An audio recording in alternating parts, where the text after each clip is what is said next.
میرے کشمیر کے بھائیوں بہنوں بزرگوں بچوں، سب سے پہلے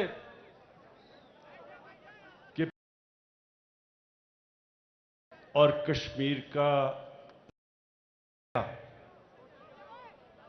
کیا رشتہ ہے؟ پھر سے کیا رشتہ ہے؟ لا الہ الا اللہ محمد رسول اللہ. اور لا الہ الا اللہ محمد رسول اللہ ایک پورا نظریہ ہے. تو میں آج نوجوانوں آپ سب کے سامنے اس نظریے کو اس لیے آپ کے سامنے رکھ رہا ہوں کہ میں چاہتا ہوں آپ کی تربیت ہو. قوم تو تب بنتی ہے، قوم ایک نظریے پہ بنتی ہے. نہیں تو بلوچستان والے کہیں گے کہ جی یہاں ہمارے پاس تو مدنیات ہیں، پختونخوا والے کہیں گے کہ جی یہاں ہماری تو بجلی بنتی ہے، پنجاب کہے گا جی ہم سارے پاکستان کی گند و مناج بناتے ہیں. تو اس لیے قومیں بنتی تب ہیں جب اپنے مفادات سے اوپر ایک نظریہ آ جاتا ہے. اور ہمارے نبی صلی اللہ علیہ وسلم نے ساری عربوں کو، مختلف قبیلے تھے، سب کو نظریے پہ اکٹھا کیا اور پھر دنیا کی امامت کی. تو میرے کشمیریوں، پہلے تو یہ سمجھ جائیں کہ وہ کون سا نظریہ تھا. اس نظریے کے 3 اصول تھے. میں یہ نوجوانوں آپ کے لیے خاص طور پہ یہ کہنا چاہتا ہوں کہ آپ کو پتہ تو چلے کہ کیوں ملک بنا تھا اور کیوں ہم چاہتے ہیں کہ مقبوضہ کشمیر کے لوگ بھی آزاد ہوں اور وہ بھی اس نظریے کے اوپر آئیں جس نظریے کی خواب دیکھی تھی علامہ اقبال نے اور ہمارے لیڈر قائد اعظم محمد علی جناح نے 40 سال جدوجہد کی تھی اس کے لیے. تو اس میں سب سے پہلی چیز انسانیت تھی. مدینہ کی ریاست میں جو ہمارے نبی صلی اللہ علیہ وسلم کی سنت تھی اور اللہ ہمیں حکم دیتا ہے ان کی سنت پہ چلو، اس پہ سب سے پہلے مدینہ کی ریاست کو انہوں نے دنیا کی تاریخ کی سب سے پہلے فلاحی ریاست بنایا. ریاست نے ذمہ داری لی اپنے کمزوروں کی، غریبوں کی، معذوروں کی، بیواؤں کی، یتیموں کی. کبھی دنیا میں اس سے پہلے یہ نہیں ہوا. اور آج ہم وہی کوشش کر رہے ہیں. ہم نے یہ جو ہیلتھ کارڈ لے کے آئے ہیں یہ پہلی دفعہ اس ملک میں اور یہ میری شروع ہے، پختونخوا نے سب شہریوں کو ہیلتھ کارڈ دیا. اس سال کے آخر تک پنجاب سارے شہریوں کو ہیلتھ کارڈ دے دے گا اور انشاءاللہ یہ آپ بے فکر ہو جائیں کہ سال کے آخر تک سارے آزاد کشمیر کے لوگوں کو ہم ہیلتھ انشورنس دیں گے. یہ ہیلتھ انشورنس ایک غریب خاندان کی سب سے بڑی نعمت ہے. ایک غریب گھرانے میں کوئی بیمار ہوتا ہے، سارا ان کا بجٹ تباہ ہو جاتا ہے، چیزیں بیچ دیتے ہیں، قرضے چڑھ جاتے ہیں، ایک خاندان غربت کے نیچے چلا جاتا ہے. تو جب ایک ہیلتھ انشورنس ایک خاندان کے پاس ہوگی، 10 لاکھ روپے پہ کسی بھی ہسپتال میں اپنا مفت علاج کروا سکیں گے. اور یہ ہے انشاءاللہ شروعات کہ پاکستان کو ایک فلاحی ریاست بنانے پہ. پھر ہم ایک نئی چیز لے کے آئے ہیں. پاکستان کی تاریخ میں پہلی دفعہ ایک عام لوگوں کے لیے جن کے پاس کبھی پیسہ نہیں تھا ایک گھر خریدنے کا، ان کے لیے نیا پاکستان ہاؤسنگ اسکیم لے کے آئے ہیں. پہلی دفعہ پاکستان کی تاریخ میں بینک قرضے، سستے قرضے دیں گے تنخواہ دار لوگوں پہ، مزدوروں کو، مکینک، ویلڈر، وہ لوگ جن کے پاس کبھی بھی پیسہ نہیں ہوتا ایک گھر بنانے کا، اور وہ قسطوں کے اوپر، لمبی قسطوں پہ انشاءاللہ جو وہ کرائے پہ پیسہ خرچ کرتے ہیں، اسی کرائے پہ قسطیں دے کے اپنے گھر پہ ان کی چھت اپنے نام پہ ہو جائے گی. اس کے علاوہ ہم ایک نیا پروگرام شروع کرنے لگے ہیں، کامیاب پاکستان. کامیاب پاکستان میں کیا ہوگا؟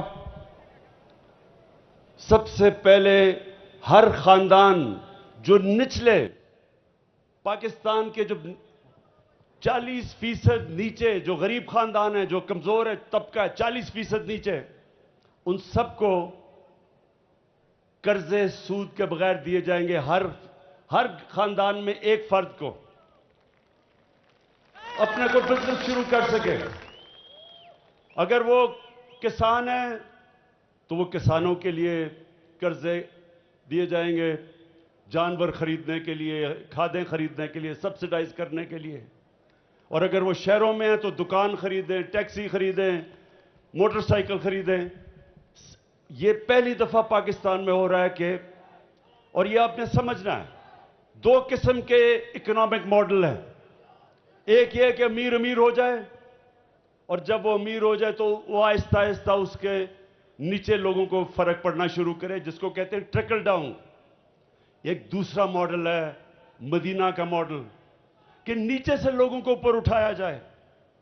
اور وہ ماڈل تحریک انصاف اپنا رہی ہے، اور انشاءاللہ آزاد کشمیر میں آپ دیکھیں گے کہ کامیاب پاکستان وہ ماڈل ہے جو آپ کے نچلے طبقے کو اوپر اٹھائے گا.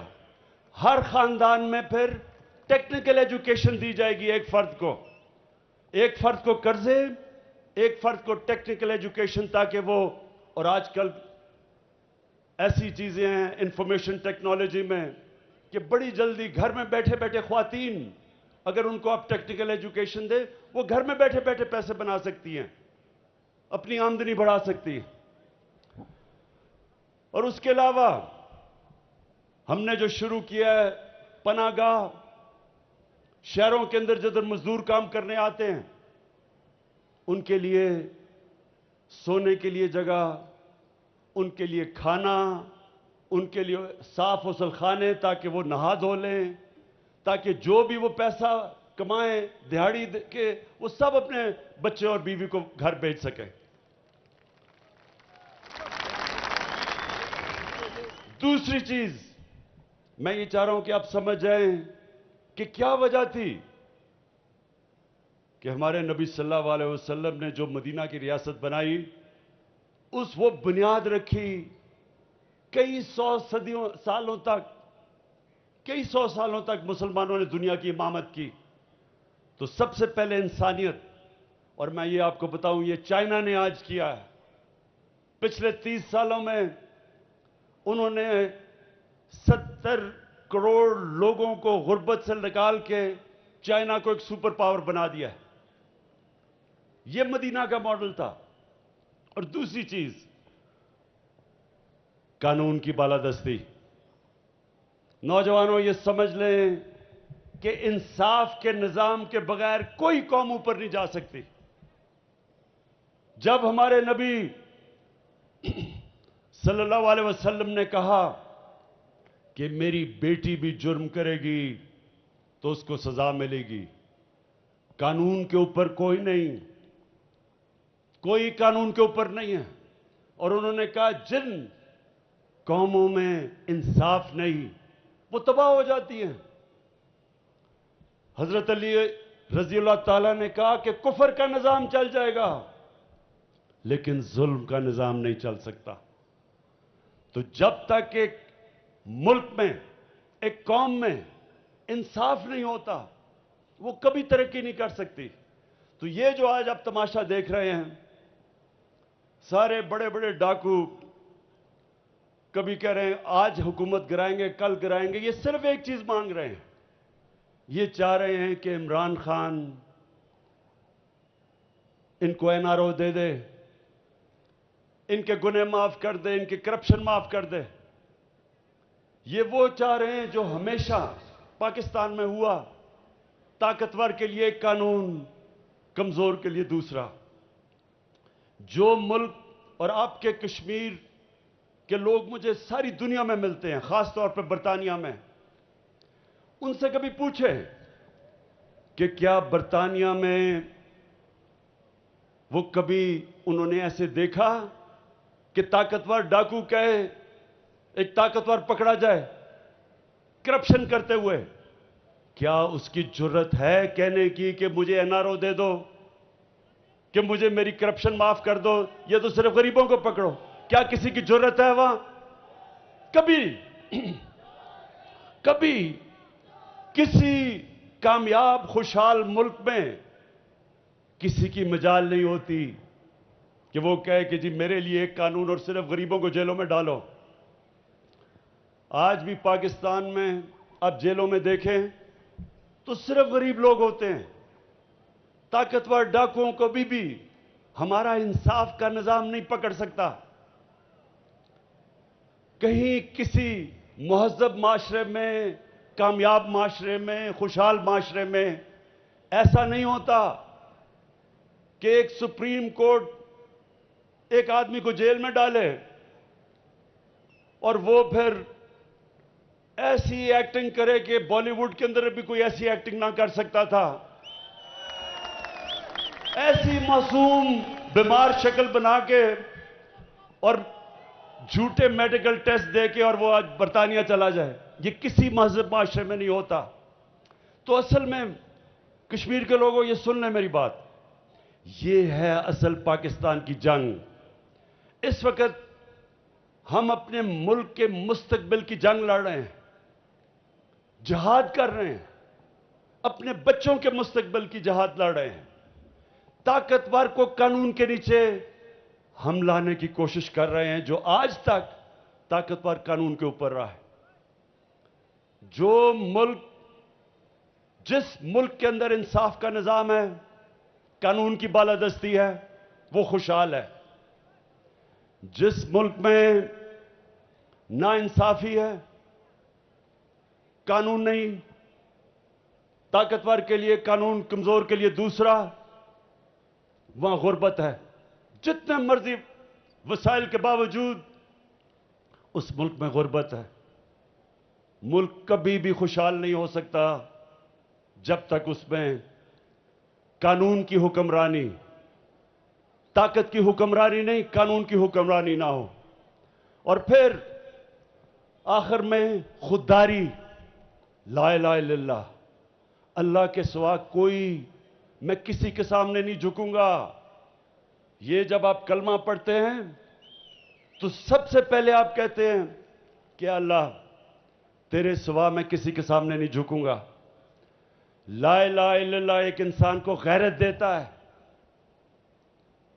لا الہ الا اللہ ایک چھوٹے انسان کو بڑا انسان بنا دیتا ہے.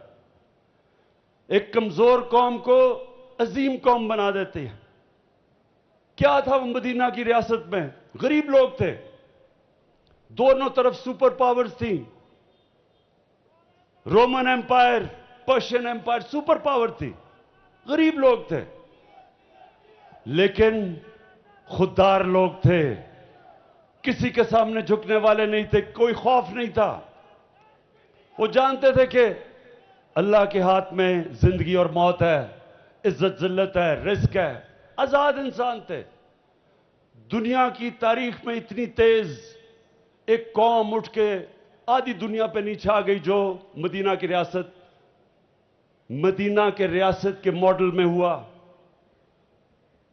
اور یہی پاکستان میں ہم نے کرنا ہے. بدقسمتی سے اب تک ہم لوگوں کے سامنے ہاتھ پھیلاتے پھرے ہیں، کبھی کسی سے ایڈ تو کبھی کسی سے قرضے. کبھی ہم نے اپنے پیر پہ کھڑا ہونا نہیں کوشش نہیں کی. کوئی ملک سے باہر سربراہ جاتا ہے سارے انتظار کر رہے ہوتے کہ جی کتنی قرضے لے کے آئے گا یا کتنی امداد لے کے آئے گا. کوئی ملک اس طرح ہاتھ پھیلا کے عظیم قوم نہیں بن سکتا. تو میرے کشمیریوں، یہ انشاءاللہ اب یہ جو پاکستان بننے جا رہا ہے، انشاءاللہ یہ کسی کے سامنے ہاتھ تو پھیلانا دور کی بات ہے، یہ لوگوں کو انشاءاللہ غریب ملکوں کو امداد دیا کرے گا. کشمیر کے لوگوں، میں آج مقبوضہ کشمیر کے جو عظیم لوگ ہیں ان کو آج میں خاص پیغام دینا چاہتا ہوں. صرف پاکستانی قوم ہی نہیں آپ کی طرف دیکھ رہی،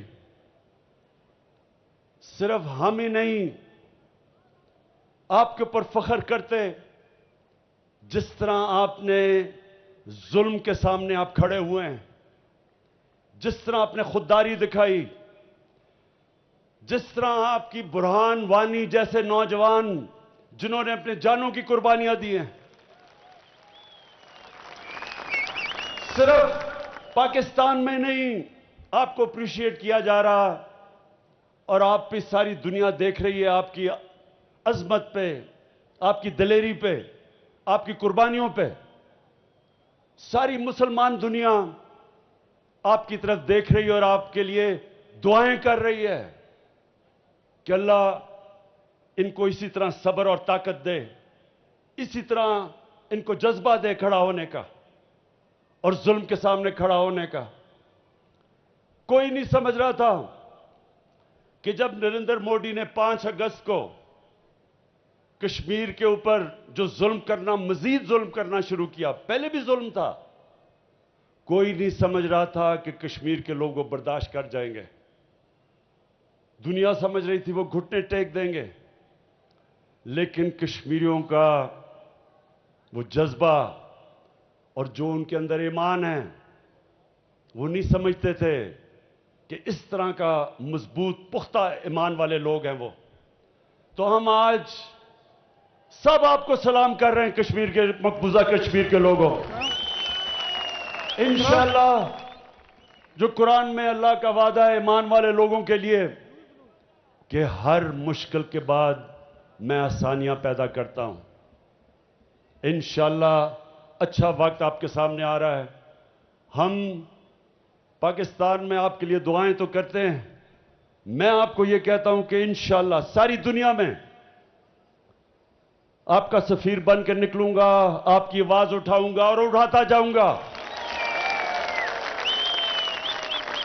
یہ جو بی جے پی اور بی جے پی کا آر ایس ایس، جو آر ایس ایس کا نظریہ جو صرف کشمیریوں کے اوپر ظلم نہیں کر رہا، ہندوستان میں جو مسلمان ہیں، جو کرسچنز ہیں، جو سکھ ہیں، جو ان کی شیڈیول کاسٹ ہیں، ان سب کے اوپر یہ آر ایس ایس کا نظریہ ان سب کو خوف دلا رہا ہے، خطرہ ہے ان کو برابر کے شہری نہیں یہ سمجھتے، بلکہ یہ آر ایس ایس کا نظریہ سب سے زیادہ خطرہ ہندوستان کو ہے. اس سے ہم ہر فورم پہ ان کے لیے کھڑے ہوں گے، اور میں انشاءاللہ ہر فورم پہ ان کی آواز بلند کروں گا. میں آپ کو آخر میں یہ 2 چیزیں کہنا چاہتا ہوں کہ اپنے ذہن میں ڈال لیں کہ جس پارٹی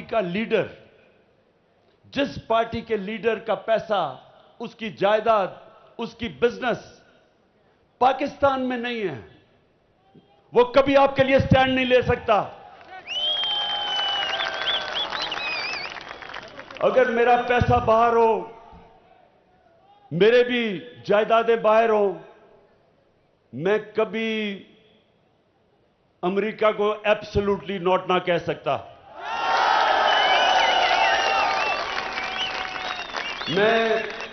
میں بھی امریکہ کو کہتا کہ ٹھیک ہے جی پاکستان میں ڈرون اٹیک کرو، میں مذمت کرتا رہا لوگوں اور آپ پاکستانیوں کو مارتے جاؤ، جو ہمارے لیڈرز کہہ چکے ہیں. یہ اس لیے میں کر سکتا ہوں کیونکہ میرا جینا مرنا پاکستان میں ہے.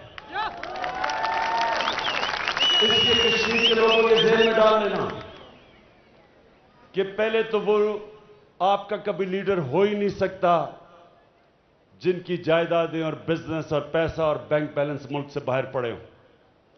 اور دوسرا کہ جو کشمیر کے نوجوان ہیں اور خاص طور پہ مقبوضہ کشمیر کے نوجوان جس دلیری سے آج ظلم کا مقابلہ کر رہے ہیں وہ کبھی ایک ڈرپوک، ایک بزدل، ایک کرپٹ، ایک جھوٹے آدمی کو لیڈر نہیں تسلیم کر سکتے. میں آج اپنے سارے کینڈیڈیٹس کے نام پڑھنا چاہتا ہوں.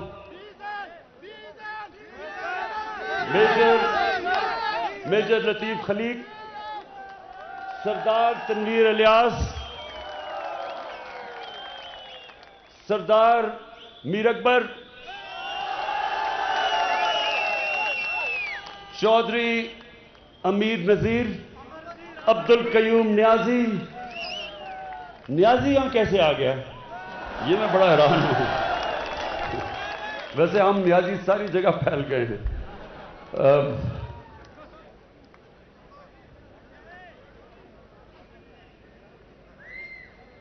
خطاب اعظم خان، نیّر ایوب خان